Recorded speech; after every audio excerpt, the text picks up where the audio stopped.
राम राम भाइयों। आज मैं एक जानकारी दे रहा हूं आप सब लोगों के लिए कि बहुत से लोग पूछते थे कि गुरुजी कवच कैसे सिद्ध किया जाता है, कवच को जागृत करने की विधि क्या होती है। और बहुत से लोग अपनी सुरक्षा के लिए कवच जागृत करना चाहते थे, तो उनके लिए एक सही समय आ गया है।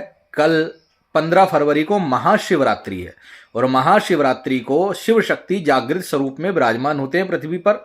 और इस दिन किया गया कोई भी अनुष्ठान बहुत जल्दी फल देता है। तो जो लोग भी कवच को, मंत्र को, पाठ को सिद्ध करना चाहते हैं वो प्रातःकाल उठ करके स्नान करके शिव मंदिर में जाकर भगवान शिव का जल अभिषेक करके उनके सम्मुख घी का दिया जला करके उनको भांग, धतूरा, बेलपत्र चढ़ा करके अपनी मनोकामना उनके चरणों में रखो कि हे महादेव, आज मैं अमुक पाठ को जागृत करना चाहता हूं या अमुक कवच को जागृत करना चाहता हूं, आप मुझ पर कृपा करें। क्योंकि महादेव गुरुओं के गुरु हैं। अगर आप उनसे अनुमति लेकर के घर आओ, घर आने के बाद व्रत धारण करो, व्रत का संकल्प मंदिर में ही ले लो। पूरे दिन कुछ नहीं खाना है, केवल फलाहार करना है 24 घंटे तक, 15 तारीख से 16 तारीख की सुबह तक फलाहार करना है। मन ही मन आपको ओम नमः शिवाय का जाप करना है। और रात्रि में 9 बजे के बाद आपको क्या करना है, अपने घर में जो शिव जी का सम्मुख है 24 घंटे का प्रातःकाल दिया लगा लेना। अपने घर के मंदिर की साफ सफाई करके घर के मंदिर में एक अखंड ज्योत 24 घंटे की सुबह से लेकर 15 तारीख की सुबह, शिवरात्रि से लेकर 16 तारीख की सुबह तक अखंड ज्योत देशी घी की, तिल के तेल की, जो भी आपके पास सुगमता से उपलब्ध हो जाए उसकी जला लेना। और उस पर संकल्प ले लेना व्रत का भी कि मैं आज व्रत रहूंगा महादेव और आज रात्रि में ये वाला पाठ जागृत करूंगा। अब रात को बैठ जाना है, आपको हाथ में जल, अक्षत और 11 रुपए की दक्षिणा रखनी है। और 3 बार ओम विष्णु ओम विष्णु ओम विष्णु बोलना है। महादेव का ध्यान करना है, गुरु का ध्यान करना है और अपना नाम, कुल, गोत्र, एड्रेस उस संकल्प पे बोलना है। और अपना जो भी पाठ है, जो भी कवच, जो भी पाठ, जो भी मंत्र आप सिद्ध करना चाहते हो उसको बोल करके कि बाबा आज मैं ये पाठ, अमुक कवच, अमुक मंत्र को जागृत करना चाहता हूं, आपकी कृपा चाहता हूं बाबा, मेरा ये कृपा, अपनी कृपा बनाओ और मेरा ये जागृत हो जाए। ये बोल करके संकल्प जो है पृथ्वी पर छोड़ देना। और उसके बाद एक कंडा कर लेना। कंडे पर आपको भोग लगाना है। थोड़ा सा मार्केट से पंचमेवा ले आना, थोड़ी मिठाई खरीद लाना मार्केट से, ठीक है ना। जो आपको खानी नहीं है, क्योंकि व्रत में मिठाई नहीं खाते हैं, आप थोड़ी मिठाई, थोड़ा पंचमेवा ले आना, लौंग बताशे ले आना। अब करना क्या है, आपको कंडा प्रज्वलित कर लेना है घी डाल करके। उस पर सबसे पहला पंचमेवे का भोग लगाना है महाशिव को, गुरु का ध्यान करते हुए कि हे शिव जी, हे गुरुदेव, मैं आपके चरणों में ये पंचमेवा समर्पित कर रहा हूं, आप मेरा ये भोग स्वीकार करें। उसके बाद आपको 2 लौंग, 1 बताशा, थोड़ा सा पंचमेवा आपको गणेश जी के नाम से चढ़ाना है, उस पर गणेश जी का भोग लगाना है। उसके बाद जो आपके यदि संसारिक गुरु हैं, जैसे मान लीजिए आप किसी को गुरु मानते हैं, उनके नाम का 2 लौंग, 1 बताशा, थोड़ा पंचमेवा अग्नि में रख देना। उसके बाद शिव शक्ति का, अर्धनारीश्वर भगवान का, शिव शक्ति का ध्यान करते हुए 2 लौंग, 1 बताशा, थोड़ा पंचमेवा, ये जो मिठाई मार्केट से लाए हो वो आपको उस अग्नि में रख देनी है।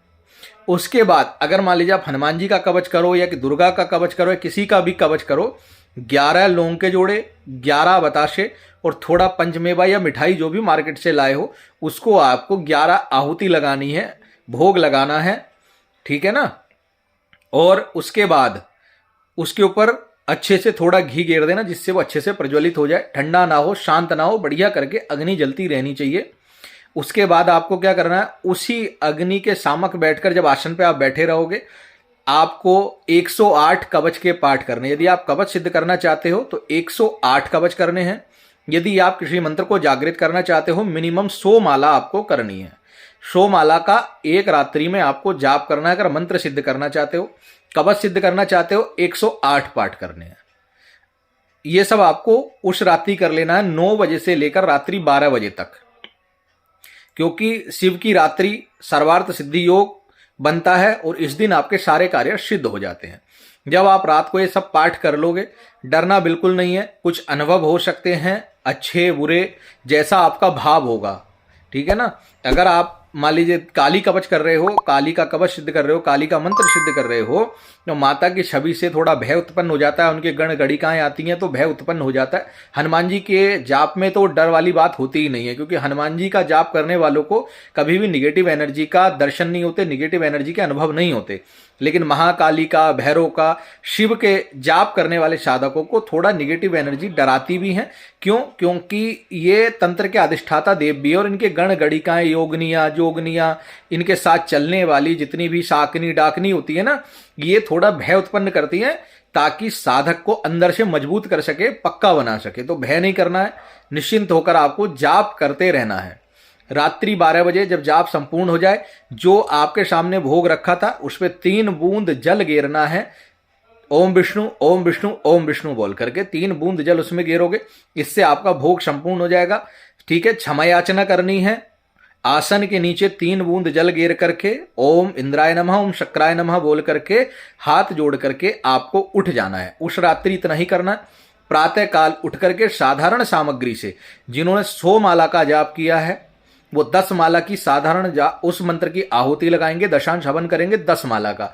और जिन्होंने 108 पाठ कवच किया है, 108 पाठ कवच किया है, तो कवच का कभी भी हवन नहीं होता है। आपको उस कवच का, जैसे हनुमान जी का किया तो हनुमान जी के मंत्र से, काली का किया काली के मंत्र से, भैरव जी का किया भैरव जी के मंत्र से, आपको 5 माला का आहुति लगानी है। जिन्होंने कवच किया उनको 5 माला की आहुति लगानी है, और जिन्होंने 100 माला की है उनको 10 माला की आहुति लगानी है। बाहर जाना, किसी मंदिर में जाकर के ब्राह्मण को दान दक्षिणा दे देना। यदि माता का कवच किया है, शिव का किया है, भैरव जी का किया है, किसी एक कन्या को भोजन पवा देना, भोजन खिला देना। और हनुमान जी का किया है तो भी कन्या को भोजन करा देना, और मंदिर में ब्राह्मण को जाकर के दान दक्षिणा दे आना। इस प्रकार आपका जो है ये कवच जागृत हो जाएगा एक ही रात में। इसमें बिल्कुल भी संशय नहीं करना, अनुभव भी बहुत अच्छे होंगे। आप इस कार्य को करिए, महादेव माता पार्वती आपके सारे कार्य सिद्ध करेंगे। जय श्री राम।